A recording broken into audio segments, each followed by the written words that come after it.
have an announcement. Yes, sir. So, over the last couple of years, I've been having conversations with Governor Sununu about many things, but some of them about, Londonderry and its water issues. The governor has graciously nominated me to become the new chairman of the New Hampshire State Water Council. And at the last executive council meeting, I was confirmed. So starting next month, I will be the chairperson. Well, we're starting now. I am the chairperson of the Water Council, working with DES going forward, and see how I can learn about this and see how I can help drive, all the water initiatives that we have going on in Londonderry by learning how the state works and working closely with them. So my term is for the next 2 years. And I want to thank, the Executive Council and the Governor for allowing me this opportunity to work with the state. With that, I did a lot of research around where we're going and started coming across a lot of information and seeing that we're doing this whole thing around the master plan. So I want to ask the Council a couple of things. I'm trying to understand something. My end game is I would like to see if we get a briefing from the Planning Department and the Planning Board about why we chose to go down the path of the master plan, which is going to take about 12 to 18 months to do that, versus updating all of our regulations. And let me tell you why. So it's been 15 years since we've completed an update and refreshed our regulations. And, that's site plan, site plan regs, ordinances, and various other pieces. Big reason I asked this is that I came across this in my office, that I was on the Open Space Task Force Committee in 2002. And this is when we went out and we started initiating buying open space and getting control of development rights. Prior to this, some really smart people in the town came up with buying and preserving the musquash, which is over 1,000 acres. Right now, with all the open space that we've purchased and all the development rights that we've gained control of as a town, had we not done any of this, our build-out would have been 45,000 people. Our build-out is now 33 to 34,000 people, and we're at 27,000. So my big question for the council is that I'm trying to understand, with the water issues that we have in front of us, we need $200 to $300 million to bring water to the whole town. We're spending our resources on a strategic plan or vision when we've already executed about 80% of what's going to happen. We only have about 20% of build remaining.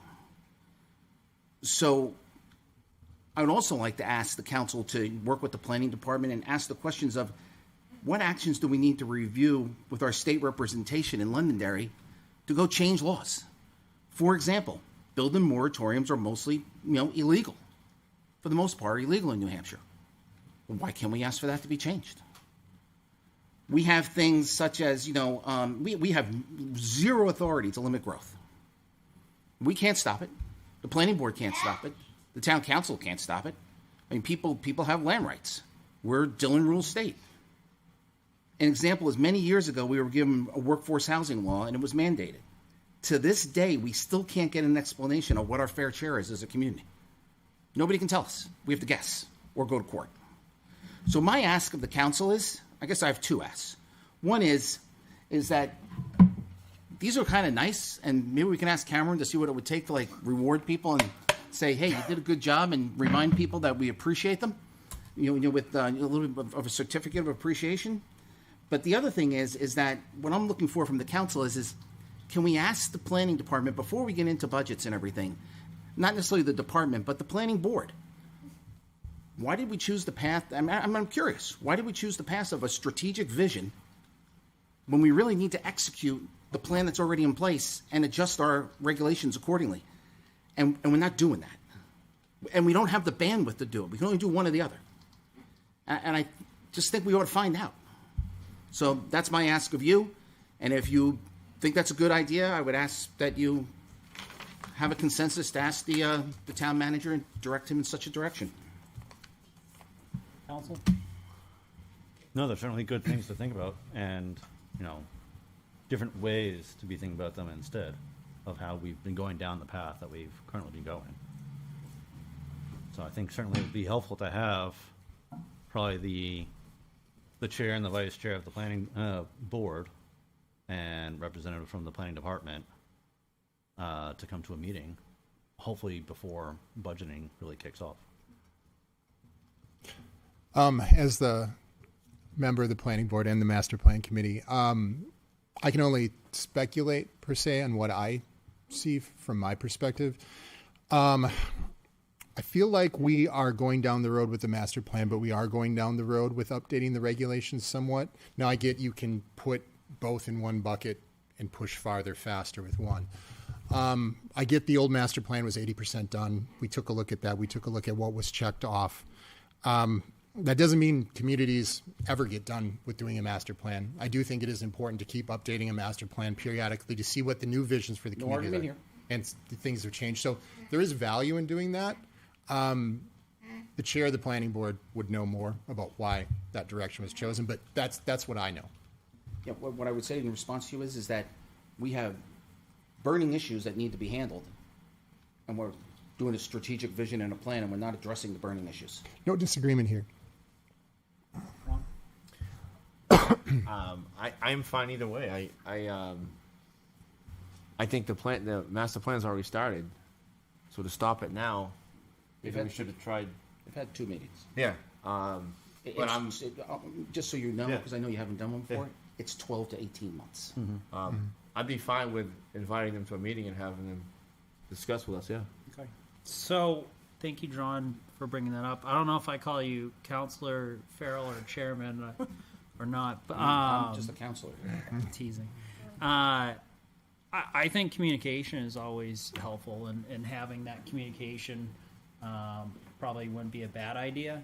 So, I mean, if I get a sense of the council, are we good with giving a consent? Do we have a consensus to ask the town manager to invite? Not, I'll call Jake as well, the chairman of the planning board. Well, I think I'll add to that, potentially including our town attorney for land use and asking her, what are some of the different laws that we may want to try pushing with our state representatives and state senator to help,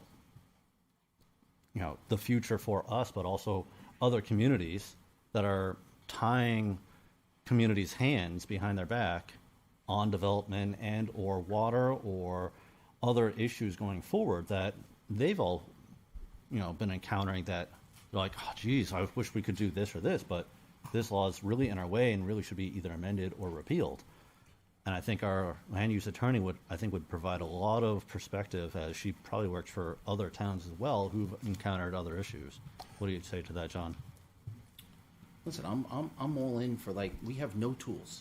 Everyone keeps saying we're growing too fast. We have too much traffic. We're this, we're that. The state gives us no tools to manage it. Agreed. 0. So I'm all for whatever it needs to be to put us in a position. We can come up with the greatest plan in the world, but we don't have any tools to execute it. Right. Whatever helps. And we have a lot of laws that are in place, but a lot of them are very vague laws that don't help us either way. So I think Councilor Farrell's points are well taken, which are that, the master plan by definition does not have the force of law. It is a vision for the future. Yes, we need to have one in order to have certain things, but all master plans are not created equal. And that's why throughout this process, and this is something that I've been saying, at least initially at the master plan meetings, is, our 2013 master plan is probably on the far end of what a master plan looks like. It cost a lot of money. There's a lot of pictures in there that never came to fruition. To your point, Councilor Farrell, a lot of, from my standpoint, even though we've achieved, roughly half of, we've achieved, I think, roughly half of the objectives that were outlined in the master plan. But a lot of wasted effort when you think about all the pictures and all the things that just have not transpired. And by definition, sure, you're gonna have some of that when you are planning 10, 15, 20 years out into the future. But I think what Councilor Farrell's point is we need to balance the immediate, what's in front of us, the problems that we all hear about every day, traffic and the loss of open space and community character, against the legitimate need to plan these things on a long-term basis. let's take two of those things: traffic and the loss of community character and open space. There are easy fixes for those. We don't need to do a master plan to fix those things. We need to talk about it through the budget process, and we can tweak the mechanism that we have right now to conserve open space. So those are relatively straightforward regulatory changes that would, I think, address the resident concerns that we hear every day, and don't require a full 12 to 18-month master plan. So I think those comments are well taken. And that's why I've been advocating for, if we're going to do this master plan thing, let's not make it a slick, expensive, time-consuming thing. Let's make it practical. Let's work with what we let's work with the achievable, and maybe not put it on the shelf for another 10 years. Mm-hmm. Yeah, I mean, I agree. I think doing both is a lot to chew off. I think that it needs to be one or the other, and I agree that let's not put it on the shelf for another 10 years, because I think that's just it's not going to be helpful. So do you feel comfortable moving forward with reaching out to council as well as Absolutely. The planning board, and I'll connect with the chairman of the planning board. And I appreciate, let me say this on behalf of the staff, I appreciate the recognition that our resources as a staff are not unlimited, and that there are a lot of demands on staff, and we can only do so much, and so we do need to prioritize some of these items. All right, thank you. I will say in closing too, we have no, not, you wish. We've got to be really careful when we talk about state law. It's really easy to go, we should just adjust some state law to give our community more tools and do more things and give us more control. But some of those things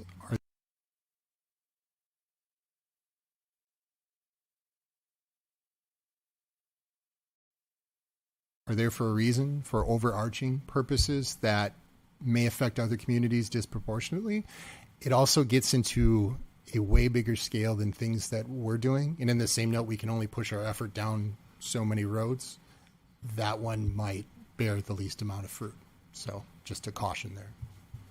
Again, I think it's important to look into. I don't know what the state law looks like. I mean, what I'm saying is, you don't ask, you don't get. No, absolutely. We can take a look at it. I don't know if a moratorium is a good idea. But the way that the southern part of the state is building out, if we don't do something, we're going to be sitting here 5 years from now going, we should have done something. On that situation specifically, knowing the political climate up in Concord, I don't think we're going to get much traction on that. That's also part of why I said that. I understand. But looking into it, I think would be see what the options are, see if there's any suggestions. One of the benefits of having a large body of government that we do is that the towns are represented, by more constant, better represented, just based on a sheer volume of reps we have. And if I may, just in closing, Mr. Chair, I think that the conversation is a good one because, yes, the planning board is responsible for the preparation of a master plan, but it is the community's vision, and the town council are important voices in the community conversation. Yeah. And more importantly, the town input. And money, it takes money to implement these things. The council is in charge of the purse strings. So I think that the council undeniably is a stakeholder in this conversation. Perfect. Mm-hmm.